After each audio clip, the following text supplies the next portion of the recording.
And welcome back, everyone, to Box Office Report today on the 14th of January, 2024. Okay, I don't know what is up with I don't know who's sleeping behind the wheel with Box Office Mojo today, but they claim that Mean Girls only made 28 grand in its opening weekend. I went to double check that. That's a load of shit. It made about $28 million. So I don't know, again, who at the fuck is asleep at the wheel here, but Mean Girls did not make 28 grand in its opening weekend. It made around 28 million. And it's estimated to be about 32. Wait a minute. 28 million, 32 million for its... Oh, wait. I think I know exactly what happened. Someone is asleep at the wheel. They forgot to add the other 3 zeros. That's what happened. Oh, man. That is funny. That is actually funny. But... Mean Girls came in at number 1 with $28 million. The Beekeeper debuts with $16.7 million at number 2. Wonka came in at number 3 with $8.3 million. Anyone But You came in at number 4 with $6.9 million. And The Migration rounds out the top 5 with $6.1 million. So let's talk about Mean Girls right now. Even though it's completely incorrect. I don't get it. I do want to make a point, though. I don't think Box Office Mojo is a shit site or anything like that. Far from it. I go here every week for my box office. I just think someone was asleep behind the wheel. Someone was not paying attention to the numbers they put in. So whoever the admin is will eventually come up figure this out and be like, wait a minute. But let's assume that they're factoring, this is saying 32 million, not 32 grand. Should note that this is factoring in the Martin Luther King Day weekend as well. So it's factoring in the holiday. Is this a good number for it? Yes, because the movie's only made on 36 grand. It probably has about 30 million in marketing. So without factoring any international numbers in right now, you're looking at a film that has made somewhere in the neighborhood of 20-odd million. That's not good right now, but keep in mind, this cardinal rule is you got to make about a third of your budget back to stand a chance. Third to 50%. So this film nearly made all of its budget back in just its first weekend. So yeah, no, that's a great start. And then again, not factoring in any international numbers, which let's actually check out the original Mean Girls numbers. Mean Girls. Ooh, not Mesa. Mean Girls. Mean Girls. Talking about the Mean Girls. So the original 2004 comedy Mean Girls, what did that originally make? 130 million. Not a lot. And it opened actually 24 million. This has a higher opening weekend even without the Martin Luther King Day weekend than the original did. So that's good. That's actually a very good sign. The question is just going to be long-term viability. Is this film going to really have the legs to stand on? And luckily, seeing as I don't want to do that. Seeing as we still got the rest of January and until beginning of February when Argyle comes out before any real competition happens, we got ISS, Origin, which I know, hold on, what is Origin? An unspoken system that shaped America and chronicles lives today are defined by hierarchy of human division. What? It's drama, okay. Drama is, yeah, I'm sure that's going to be blowing the box office numbers up. Founders Day, which that's counter programming. A movie called Giselle, whatever that is. What else we got here? Totem, which I saw was nothing. Both Totem and Origin honestly sound like they could be like horror movies. Totem could be like a supernatural movie with like a spirit attached to a totem. Origin could be like a creature feature, the origin of this monster. Like that's what those sound like to me, and like these are not even close. Point being, though, is that Mean Girls is actually going to have a pretty good, solid remainder of the month to clean up house. So with that said, though, I don't know if it will make its money back. It only has to hit like 99 million, though. So anything's possible. It's on a good road. My review for It's Up, obviously. I'm not a fan of this movie. Not my taste. Not for me. But I completely respect anyone who does get into it. It's perfectly adequate for what it actually is. Coming in the number 2 spot is The Beekeeper, 16.7. I didn't actually go to check the budget for this. Hold on. Let's see here. Beekeeper. Let's see here. Beekeeper. There we go. All right. Beekeeper. Do we got a budget for this? Budget. Let's see. Any budget? How much will it cost? Start Beekeeper. Beekeeper. Let's try this again. Beekeeper movie budget. Okay, they don't really give a budget at all for the Beekeeper. My guess is it's not overly expensive, but it's probably not overly cheap either. I'd be willing to bet somewhere like the $30 million range, given the locations they went to, some of the effects and explosions, and Jason Statham's paycheck. Though he generally works relatively cheap, all things considered, especially for his own films. Not cheap, but he's not like asking for like $100 million or anything like that. No one is, but you get my point. Still, 21.9, so 22 million against probably a pretty low budget, anywhere from like maybe 30 or 50 million at most. Not honestly the worst opening you could have had for a movie like this. So hey, look, good for it. It's probably not going to be yanking its money back, but it's got a solid opening. We'll see if it's got legs. I liked it. I had fun with it. It's currently the best movie I've seen this year. Wonka. $8.3 million crossed the $500 million mark, $507.7 million, or $508 million. It crossed over $500 million. Look, man, I have praised this movie more than enough.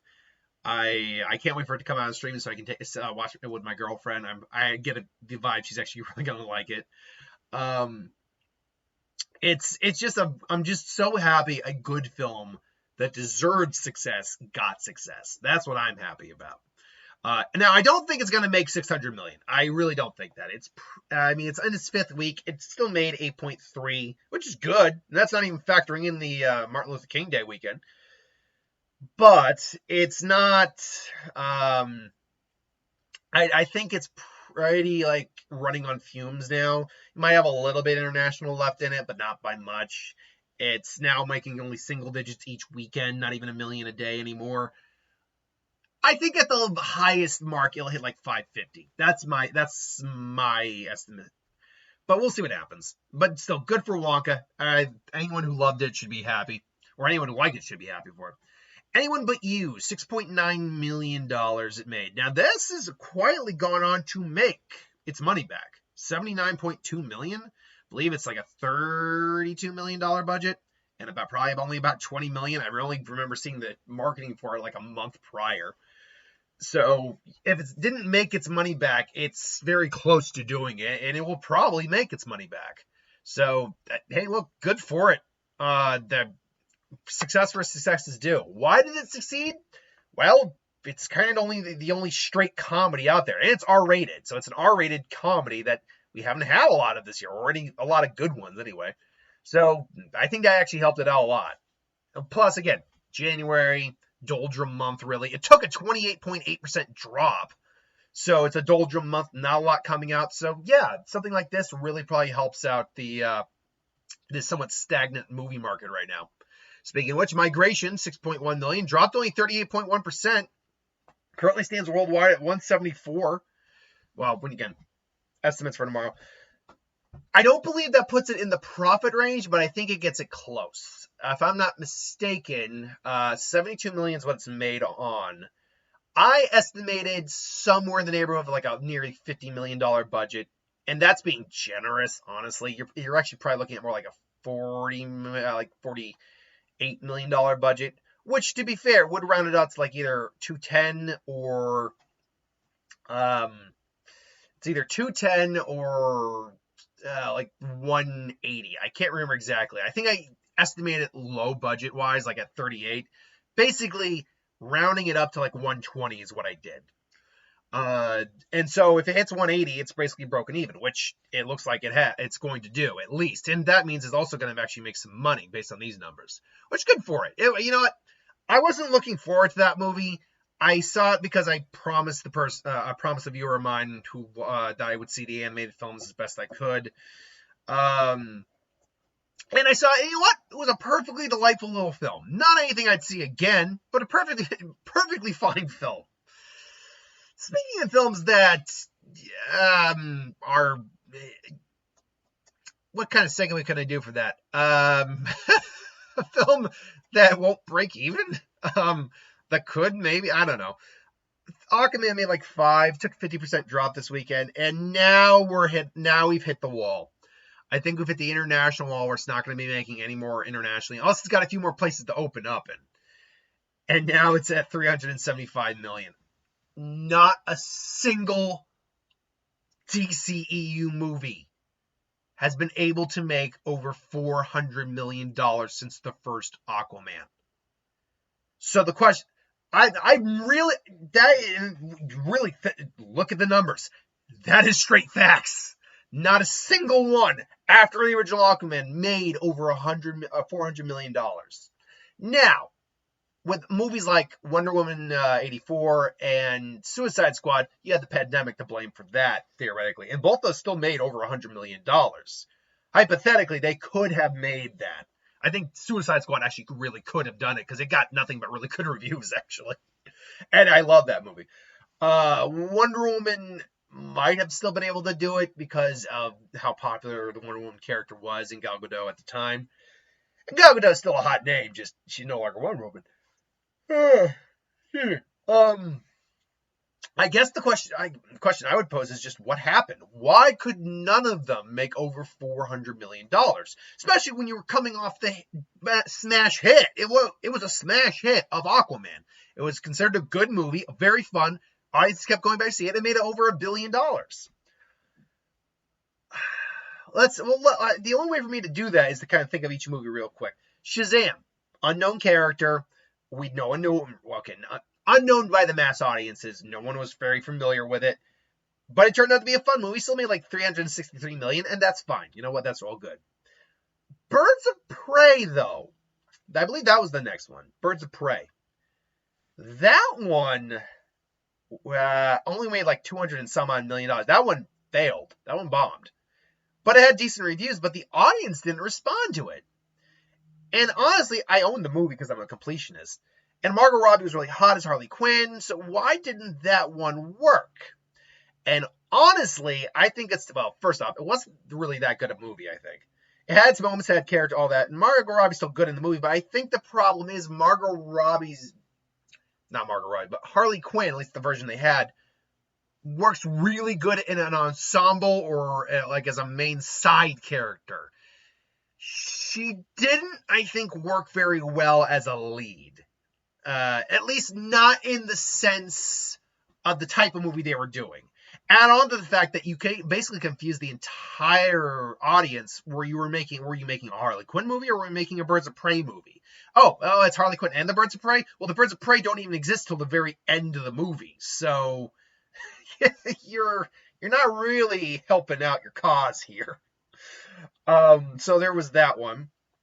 I know there was another one in between there, and I'm blanking on which one that was. But then you'd think Black Adam with The Rock would at least make $400 million, and it did not do that. It made just under $400 million. That movie, again, suffers from the fact that it's not an overly great movie. It's fun, but it's not overly great. And I think at this point, we were getting burnt out on like mediocrity. This is where mediocrity burnout really was kicking in, because we had the Suicide Squad, which was fantastic, and people overall really liked that film very much. I'd go so far as to say that was a legitimately good / great film they did. The original Shazam, good to great film. But then you got Harley Quinn and Birds of Prey, which clearly the audience didn't like as much. You had Wonder Woman 84, which the audience, again, both that and the Suicide Squad had the pandemic going, but still, audience did not like as much. And then you go into the last year of the DCEU, and you have Shazam! Fury of the Gods, which is just standard fare, a fun movie, a fun time, but standard fare. Already off a character that did not bust down the doors with box office numbers. The Flash, which had so many problems going into it. Like that, the Flash's problem honestly wasn't necessarily the DCEU, although that wasn't helping. The Flash had a lot of other problems going along with it too. It was a conglomerate. Was it a conglomerate? Conglomerate of multiple problems. Blue Beetle, a Relatively unknown character. People are just kind of done with the DC universe right now.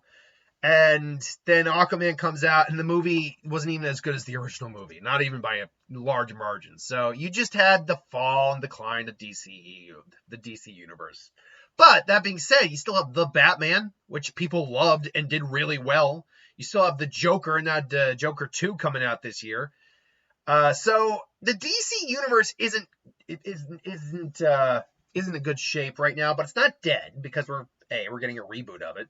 We're getting pretty much an entire year off this year with just Joker 2 coming out. Same with the MCU. The MCU is not dead. We got only Deadpool 3 coming out, and hopefully they're going to be able to restore some good faith in the genres for each respective company, and that's going to get us excited for the next film down the road. Hopefully. Keep in mind, though, that the Joker 2 is not part of the new DC universe. Anyway, I went on that big enough tangent. Let's see here. Night Swim. Yeah, I'm not surprised. 60%. Not surprised at all. That movie sucked. 4.6 million, 30 million against, I believe it's a $15 million budget. And I remember seeing this enough that it's probably got about 30 in marketing. So you're looking at 45. So around 70 million this still has to make. Yeah, I don't think this one's going to do it. I don't think that at all. Now that's assuming I'm right about the marketing, which I could be dead wrong about. The marketing could be the same as the budget, which it would be 15 million, which then means the film only has to hit 45 million, which I guess is theoretically possible, but ooh. Then The Boys in the Boat, 3.5 million, still kicking, is still treading water and able to rake in a couple million each weekend, so good for them. The Book of Clarence debuts at $2.5 million. Yeah, I don't believe, I can't remember if I even put Book of Clarence in the predictions. I don't think I did. By the way, I actually can't remember if I called the box office right. I know I called Mean Girls #1. That was an obvious one. I think I got The Beekeeper right. I do think I got that right. Then I think I had Wonka, and I can't remember what I had at the bottom. I'll double check later on. But yeah, I might have gotten it right. Book of Clarence only made about 3 million. It's got a decent review. I do actually kind of want to see this film because it's not actually a faith-based film. It's more of a, adventure, comedy, drama, history. It's a joke film. That's what it is on this whole concept. And I believe it's based off of like a series or shorts or something like that too, I think. The Iron Claw, another 2.4 million. The film quietly making a decent little bit of money. Again, I don't think it's making its money back, but A24 is more for prestige than the money, though they would like to make money too, let's be honest. Beyond that, we have American Fiction got expanded theaters. I finally saw the trailer for that attached to, was it Mean Girls? Or no, The Beekeeper, attached to The Beekeeper. You know what? I'm not one of those white guys that gets so cringy. He's like, oh God, I feel so white right now. When I start watching these films, like, oh yeah, the white people's like, oh, it's so black. Oh yeah, I'm down for it. Oh boy, howdy. Like, I'm not one of those guys, white guys who's like, oh yeah, I can't watch these films. No, I can watch these films and get a good laugh. That's the joy of film. But every once in a while, I do see something where I go, oh man, like, satire is one thing, but holy crap. Same with that, like what? That one coming out, the secret magical, whatever. I can't remember that one. I think it's coming out in April or March. I'm like, wow. It's the same kind of concept as Sorry for Bothering You. I'm like, I have no problem with commentary. Sometimes, though, when a movie is so blatant about its commentary, that's when it starts to get a little cringe for me. I'm like, oh God. But yeah, I don't know. But still, it looks like a good film. The Color Purple, made near 1.9 million. Evidently, this film is not getting an international release as far as I can tell, which means this film is also going to lose a lot of money.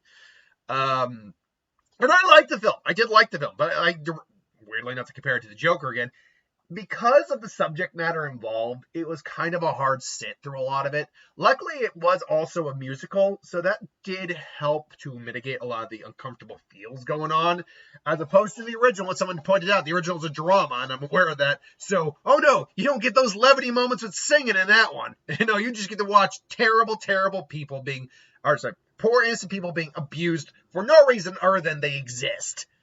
You're like, no, thank you. Poor Things, 1.8 million. Film quietly going on to make like 19.8 million. Almost 20 million now it's at. It will make more than 20 million. I believe I'm going to probably try to see that Wednesday if I can. Gonna try to have a date day with my girlfriend, and she wants to see it. Then we got The Boys and the Heron, which is a little over 1 million this week. Again, it's pretty capped at 151 million though. Good for it. It quietly went on to make 41 million domestically. Godzilla Minus One, which I came back from a second showing last night. Took my girlfriend. She loved it. 95.6 million. The film just keeps on trugging, man. Just keeps on going. Other than that, though, I mean, yeah, how about Hunger Games is pretty done. 332. Yeah, it's pretty done. Ferrari is also pretty done from what I can tell. 31 million, though. Again, these small films making that kind of money kind of really shows that people do want to see good films. Or at least unique films. Trolls Band Together. I didn't actually check that. Did you make your... No, you did not make your money back. You got this close to making your money back. You were like 7 million, not even off. But you didn't do it. And otherwise, I mean, what? Wish is pretty done. Hey, whoa. Got a bit of a boost in the international market, though. 223. Respect. Got some boost. It's boosting. Not enough, but it's boosting. Hey, and Oppenheimer. Can't forget Oppenheimer. Oppenheimer's got a couple extra screens. It's not going to make another $48 million to get to the $1 billion club, but it doesn't have to at this point. I mean, it went up literally 21,000%, over 21,000% just by giving it 112 screens.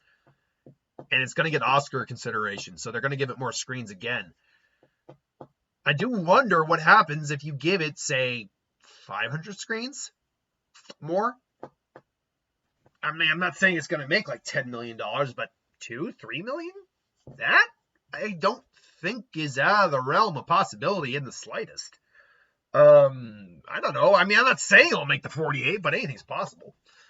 But that's the box office for this week. What does the box office for next week look like? Well, let's have a looky-see here. We got ISS, a movie that, along with that, I finally saw that because they had a trailer attached to Godzilla for Civil War and this. Man, did they choose the worst time to be putting these films out. And let's be very damn clear here. That Civil War movie is so on the goddamn nose that it's clearly a response to how our country's been lately. I'm going to tell you right now, I think that's terrible taste right now. That really is in bad taste. Me and my girlfriend were both like, it could be a good movie, but I'm not saying it. I do not like films that weaponize the political state of the world at the moment.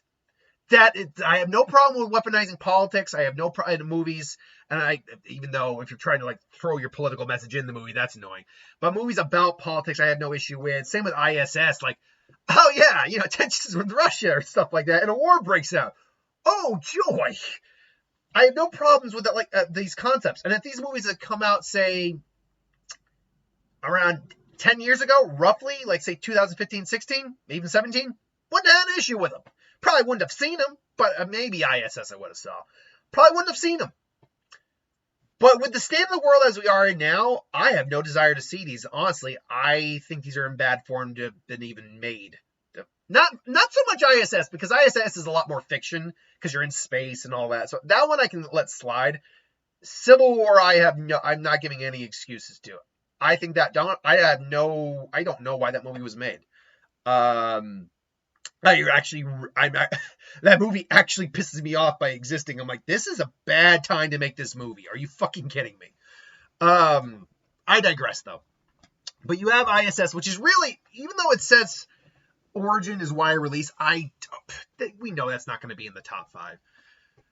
Founders Day and ISS are probably the only two. Unfortunately, I don't think either of them are going to be number 1. I think Mean Girls is going to carry over from the number 1 spot this week. Because at 28 million with decent reviews and a ravenous female audience and fans of this type of franchise, I think this film is going to have really good legs for the remainder of the month. So I think I'm going to go Mean Girls.